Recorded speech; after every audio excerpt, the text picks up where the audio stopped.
We'll go to Senator Alsobrooks. Thank you, Mr. Chair. We are sitting here, it's almost exactly a year since this committee's nomination hearing for Secretary Kennedy, when he asserted to both this committee and to me, given that he was neither a scientist, researcher, nor doctor, and in my opinion, he was wholly unqualified, that he would not substitute his uneducated judgment for science. Since then, Secretary Kennedy has made it his mission to weaponize science by slashing and delaying billions of dollars of critical grant funding, settling old scores by gutting research based on his personal views. So, Dr. Bhattacharya, and this is so sad, you seem to know different, but much of this has happened on your watch. Now, the NIH, under your leadership, has canceled hundreds, over 383 clinical trials impacting well over 74,000 patients, and this administration delayed thousands more because of politics held up by DOJ or other political appointees. One in particular, I have to tell you, the funding cut, and this interruption was not just on a, quote, woke study in trial, but I am the daughter of a parent with Alzheimer's. And so I am very concerned, and particularly concerned with the Alzheimer's and dementia funding that this administration has recklessly delayed. So many Americans understand, like I do, so many families, just how precious time is for these patients and their loved ones in a battle against this unforgiving disease. And one trial, delayed for over 205 days, was a clinical trial of a brief anxiety intervention for mild cognitive impairment and mild Alzheimer's disease in their care providers. Now, this trial, interestingly enough, wasn't in a blue state. It was at Florida State University. And so, Dr. Bhattacharya, why is this trial not a good use of taxpayer dollars or in line with this administration's agenda? Why was it delayed for over 6 months? I mean, I'd have to look at the specifics of the trial, but generally, on the Alzheimer's, there were supplements that were not actually directly linked to the study themselves, and those were the subject of our revisions. But you're not familiar with this one, so you're the specifics I'd have to look into. Okay. Well, let me just give you another.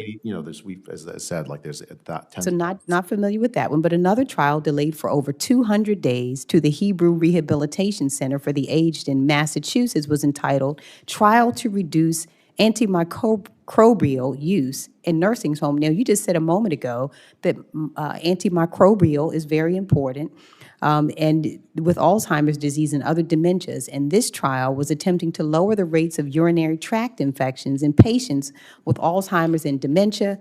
And this trial, again, can you tell us why it was not a good use of taxpayer dollars in line with this administration's agenda?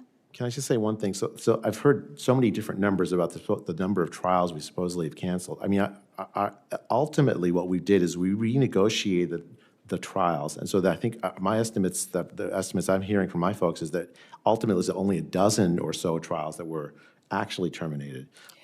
Almost every single other one of them, we've refocused, removed to depoliticize them and focus them on the actual science. There's nothing political about Alzheimer's, Dr. Bhattacharya, and as a matter of fact, it's not. There were supplements to these trials that were political, and we renegotiated with the. Well, let me. I have such little time. Let me name another one: early clinical development of modified P8 for the treatment of Alzheimer's disease, understanding the mechanisms linking small vessel vascular disease and Alzheimer's disease. All of these were delayed for months by this administration. There's nothing political about these particular studies, and I disagree with you. There were not 12 that were canceled. There are 383 or so that were canceled, and so. Right. I mean, I think that's the key point. Like we renegotiated. Well, some of them were restored as a result of a lawsuit.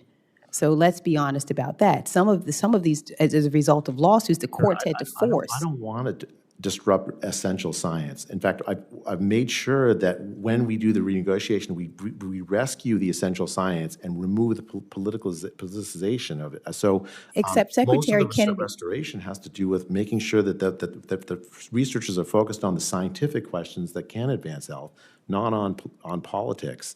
Well, I don't think that Secretary Kennedy agrees with you, and as a result of his disastrous decisions, what we know is that so many of our families are now waiting lengths of time. That's not the Secretary I know. I mean, he wants these research. Well, the facts don't lie. 383 trials canceled, 7, for I mean, example. I'm saying like the the estimates I'm hearing from my folks is a dozen, ultimately a dozen, not the 383. Of maybe those 383 were paused, but they're restored. Well, again, I think that there are so many, 10 grants at Indiana University terminated by Indiana, terminated by this administration. These were not restored, and the ones that I have mentioned have not been, and it's been disastrous and without reason. So I yield my time. Senator Hawley. Thank you very much, Mr. Chairman. Dr. Bhattacharya, good to see you again. Welcome. 2 topics for you today. I want to start on the question of public trust. You were talking about it earlier.